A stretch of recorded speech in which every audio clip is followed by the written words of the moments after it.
very operational perspective. I am sure that you will find what they have to say to be very relevant to the state of the industry and how automation is having a growing and more pervasive impact on the way companies large and small do global trade. The format today is a combination of informal Q&A and discussion supported with some strong and very current research data. We hope that this format will encourage your questions and follow-up. First, a few housekeeping issues. This webinar is scheduled to run for 1 hour, and we will try to keep it within that time frame.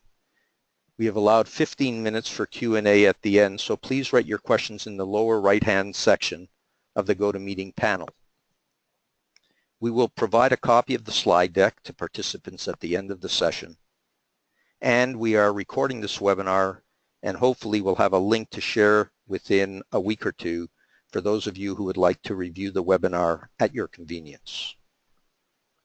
Now, let me introduce today's speakers. Beth Pride is president of BPE Global.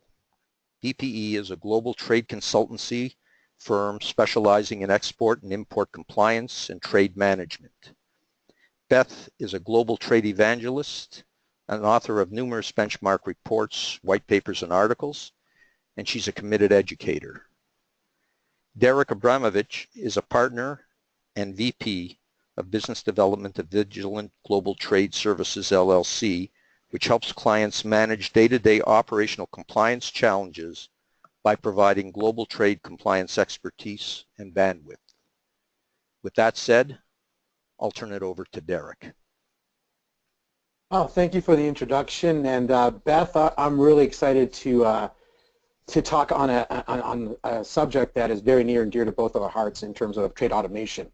And in terms of this format, I think it'll be more fun for the audience to to take a format that's more similar to that of a podcast and get into some Q&A and back and forth. So based on the numerous benchmarking studies your firm has researched this past year, what is the current state of trade automation for companies conducting international business?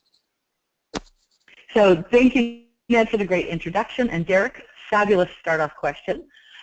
We've been conducting benchmarking studies with our partner, American Shipper, over the past 5 years.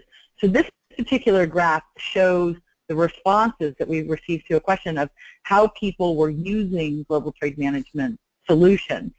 And what we found is there's been a steady increase in the number of respondents who are using GTM-specific technology to manage their operations. And that increase has come as the number of respondents who use a hybrid or kitchen sink type approach has decreased. It went from 43% in 2012 to barely more than a quarter this year. So meanwhile, the number of companies handling things in a manual fashion, so that's essentially using a spreadsheet, an email, not chisels and tablets, but it's held steady. So there are people who just haven't quite gotten into the GTM space yet.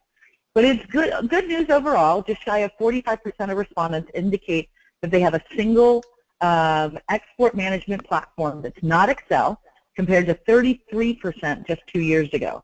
And the key will be transitioning that group of manual exporters, generally 1 in 5 respondents, over the course of this benchmark study to a systems-based approach.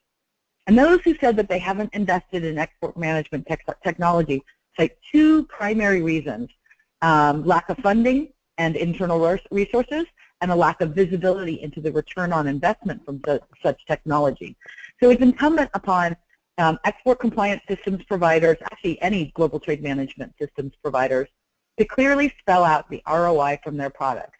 But the reality is many exporters don't have systems due to the lack of budgets.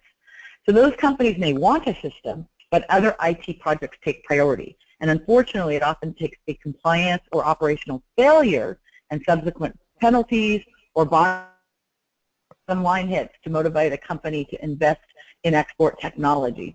It's a problem many organizations face. Supply chain often takes a backseat to sales and marketing. And that attitude is changing, but it clearly manifests itself in organizations that don't carve out a budget to automate processes like export and import compliance that are cumbersome and fraught with inaccuracies. That is some great information, Beth. I know early on when we were involved in global trade automation and helping companies, a lot of the first companies to enter into the world of automation were billion-dollar large multinational corporations. We've started to see companies that are trying to grow domestically by looking at the global market and going international. What have you seen in terms of what we'll call not a small to medium-sized businesses, but let's say businesses between 100 million and 500 million? Have you started to see those type of companies embrace technology? Yeah, so we definitely are seeing them embrace it. Sometimes it's not a strategic embrace. It's more of a responsive embrace where a lender or a potential acquiring company is requiring that they tighten up their compliance program. In fact, we've seen a much more significant increase in that type of activity going public, mergers and acquisitions that are driving small to medium-sized enterprises to actually implement global trade management solutions. Ah, perfect. Thank you. So, Beth, before we get into the pros and cons of trade automation, I'd like to spend some time discussing what companies should consider prior to automating or even replacing their existing technology.